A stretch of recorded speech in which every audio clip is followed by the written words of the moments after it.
minutes. All right, Lindsay, thank you. Now on Bounce, there are travel warnings in place for more than 24 countries in the Caribbean, Central America, and South America because of the Zika virus. And for those of you who travel to those areas, it might be creating some anxiety and discussion at your job. So tonight we have Travis Vance, an attorney with the Charlotte office of Fisher and Phillips, as well as being an OSHA expert. He is here to talk about your work, your rights, I should say, in the workplace. Thank you for being here tonight, Travis. Thank you very much. Thanks. Absolutely. Great to be here. I want to jump right in. Can employers stop you from traveling to one of the countries with a Zika outbreak? No, they can't. If it's off-duty, lawful conduct, your employer cannot stop you from going. So if you want to go to the Olympics in Brazil, you certainly can do that. Okay, good to know. Can employees require a medical examination before you come back to work? Well, it depends. The law says that you can only require an employee to have a medical examination if they pose a direct threat to the workplace.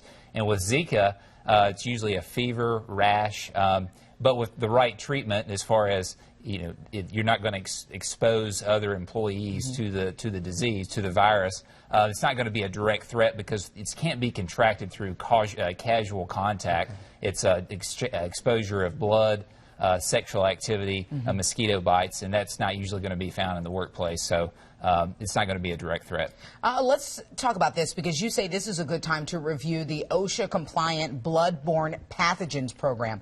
Talk about that. Okay, that's where OSHA requires all employees that have an occupational exposure to bloodborne pathogens. So that would be your nurses, your anybody in the medical field, or even first aid folks that have first aid as part of their job. If they're exposed to blood, then you have to have an exposure control plan, and that would be a program that you have in place that trains those employees on how to handle those types of situations. So right now would be a great time for employees to go back and employers to go back and review that exposure control plan, make sure that it's up to date because of the issue we have with Zika. Okay. If your job is sending you to one of these countries with a Zika outbreak, can you refuse to go without the fear of losing your job? That's a good question. You can only refuse to go if you have a reasonable basis that there's a chance of imminent death or serious injury.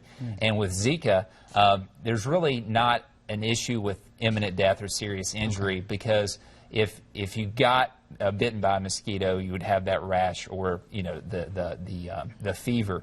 So what I recommend to employers is educate employees on what the hazard is, and if you're sending someone to Brazil or South America or even to Central America, to make sure that they have mosquito repellent, that they are told on what to wear to avoid exposure, and just educated on what Zika really is and what it can do.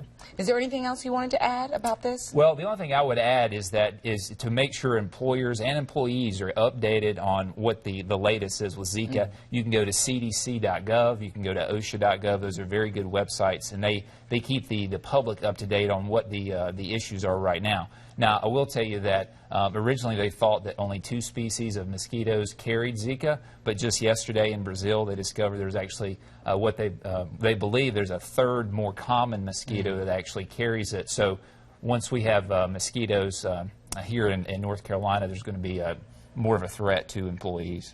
I was about to say, because the mosquito season, once it gets kicked up here, I mean, it's serious. Yeah, then employers are going to have to take additional steps, making sure that if employees are working outside, that they have mosquito repellent, that they have the proper clothing, and that they also don't have stagnant water around the outside of the workplace where mosquitoes may gather. A lot to consider, but the big thing I feel like I hear you saying is educate, educate, Absolutely. educate. Always educate. What are the risks? How can we prevent mosquito bites? And if you can educate your employees, hopefully we can keep everybody safe. All right.